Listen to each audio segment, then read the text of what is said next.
All right, everyone. Thank you for tuning in. This is Pimperville 2 Gaming, and today I'm going to go over how to play Gwent in The Witcher 3.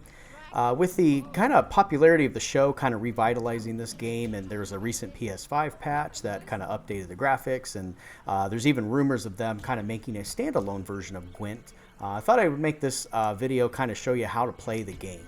So Gwent is a card game within the Witcher 3 game that you can play, and there's even a tournament later on that you can do to kind of show off your skills after you kind of won a lot of different cards. So any of the, and I am kind of far into the game, and I did already win that tournament, but and I'm actually still trying to find all of the cards, but I got all the special cards. But any town you can kind of see, and I'll show you a couple other spaces.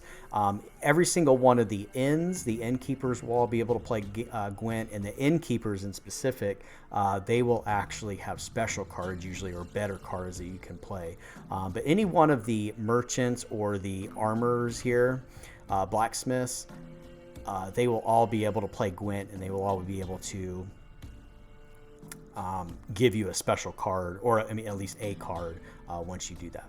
Now, the first time you go to a merchant, I would highly recommend that you buy something from him, see what he is offering. A lot of times in his wares, he'll have like 3 or 4 Gwent cards. Even if you already have it, I would just go ahead and buy him again. It'll help you, again, trying to find that trophy. But you want to go here, and it says, how about a game of Gwent? And you can select the bet amount. It'll be double whatever you put down. So if I put down, he'll put down. So I'd win a total of 10 if I decide to do that. I'm just going to do that. Now this game has a lot of different options. So the I do want to point out the Decoy, Commander's Horn, and the Scorch cards are very, very powerful cards. Be careful of Scorch here, though, the one I have highlighted. It doesn't just kill the highest card in the enemy's deck. It kills the highest card in the entire board, including your own, because I've made that mistake before.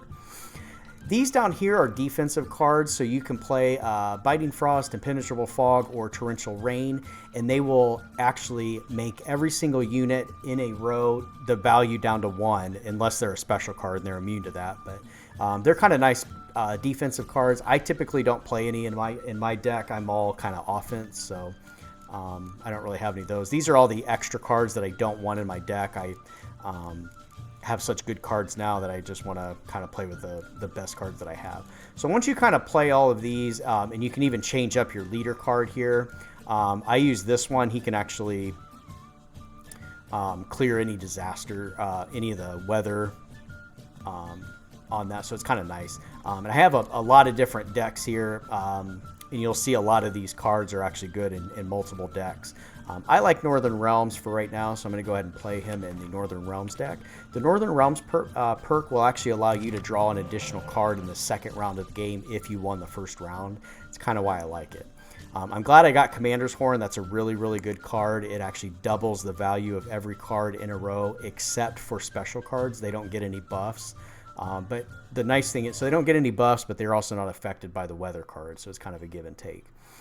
This card is a Catapult card, and just so you know, the purpose of this game is to get the highest number at the end. So you want your total number of cards, the total being in the top left corner of each card. You want that to be the highest, obviously, on your own whenever you win a round. This guy is a siege unit, so he will be on a specific row of siege. And he is also a spy. He has an eye icon there, and you actually will place this in your opponent's deck, and you can draw 2 cards. There are a lot of these. You obviously want the lowest value to go onto your opponent's deck so that he doesn't, reap your rewards of that spy. This guy is very powerful because he actually, if you get 2 of these next to each other with the handshake symbol, they double in value. So instead of being 4 apiece, they will be 8 apiece if I were to play these next to him. And this is in the close quarters row with the sword icon.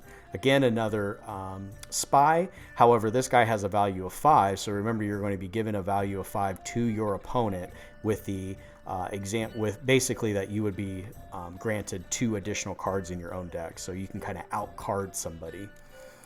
Here I'm going to go ahead. This is going to be a nice card, and I'm going to show you a strategy here in just a second with those two. And then I've got 3 special cards right here.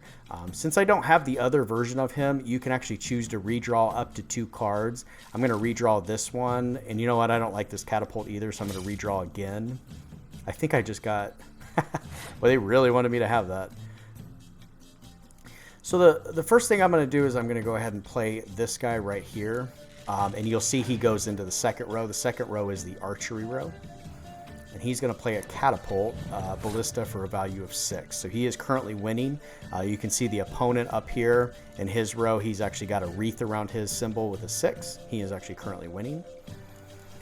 So what I'm going to do is I'm going to go ahead and play this guy right here. And you'll see it's going to go into his deck, but I'll get to draw 2 more cards.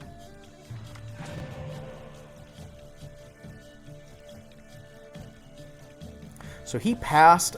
This is actually a perfect opportunity, my personal opinion. I like to go ahead and play all of the cards that have the spy symbol on them while he passed, because there's nothing he can do about it. He can't play any more cards. So he's probably saving all of his cards for the second round. So that's kind of a strategy some people use. So I want to show you this really quick. I'm going to win the round because this is a pretty easy merchant to play at. Like I said, I got a pretty good deck. So I'm going to play this guy right next to the one that I already had. And they're each going to now become 10 apiece for a value of 20. Now the cool thing is you can actually go ahead and double buff this row with a commander's horn. Now be very careful with the commander's horn, because as you can see, I can select all 3 rows. Now I want to play it in the second row so that I buff this. Now watch this. Doubled to 40. This is a very powerful combination if you can get this, but you also have to be very careful of a card like Scorch. If I were to play Scorch, or my opponent had done the same move that I just did, Scorch will actually take care of, it will actually wipe out both of those cards. These 2 cards, because they are identical, are considered one card, so to speak. So just be very, very careful of that. For now, because I am pretty much stomping him at this point, any other card I were to put in here, this card right here, this archer, will double in value. These special cards with the sun around them will not be buffed at all. So they are the value that they are. So they will not double with a commander's horn. So I'm going to go ahead and pass. I don't want to play any more cards this round because it would be a waste of time because I'm already winning. So I get an additional card because I won that round and I'm Northern Realms. So another cool perk is this guy right here. This one happens to be a siege weapon. I do have another card in my deck. I didn't happen to get it drawn just yet. But it's Yennefer of Wengerberg, and she actually has this same symbol, but she's an archer. And you can actually play this card, and it has a heart and a cross in it. And what it does is allow you to go into your discard pile and play a card that you have already played.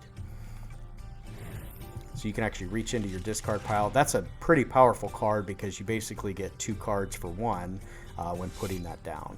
And I did test out, just for those of you that kind of play different things, so that siege card weapon, for example, I have played that in an early round. It got discarded, and I actually played Yennefer of Wengerberg, and I got that card out, and it does allow you to grab 2 cards from your deck, essentially, because that one also lets you go into your deck, if that makes sense. So you get like a double draw if you draw 2 of the same card with that symbol on it. At this point, like I said, it really doesn't matter what I play, because I highly doubt he has any special cards. He's a pretty early merchant in the game. Some of these innkeepers, though, they've got some pretty wild cards and they're very, very talented, especially Monsters deck, where they can spawn multiple versions of a card.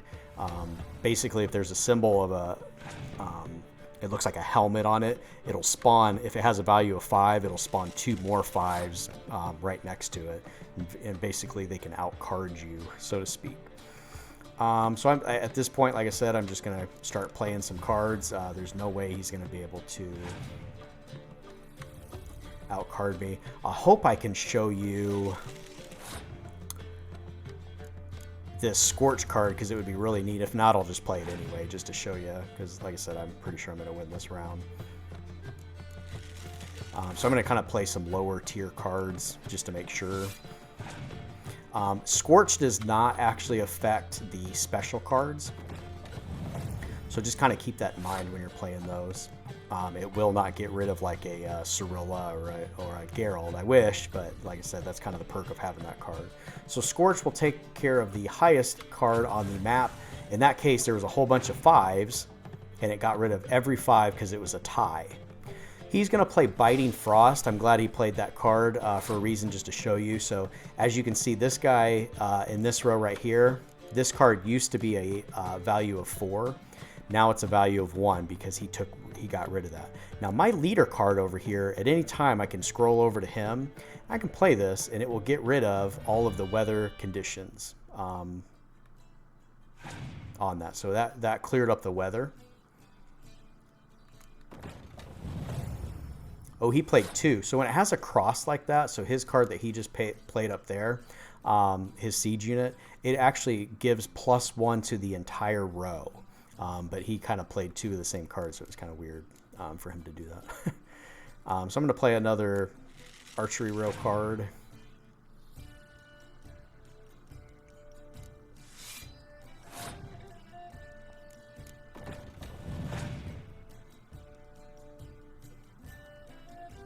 Opponent has passed. It doesn't matter what I do. I'm going to go ahead and end the round. I don't know if that's polite in the game or what, but I'm going to go ahead and pass as well. So I've just won both rounds. Now, normally when I win a round like this, I've won both. As you can see, I got a 40 and a 58, beat them on 2 rounds. I got a victory. Normally, if I've never played this merchant before, I would get a card. And it is a random Gwent card. However, you can see I got Iron Ore ×4. That's actually random after you beat them. So you can keep playing them as much as you want if you really enjoy playing Gwent in the game. But you won't get any more cards after initially playing a merchant and beating them. Like I said, there's quite a few merchants in the game. There's quite a few blacksmiths, armorers, innkeepers that you can kind of get special cards from.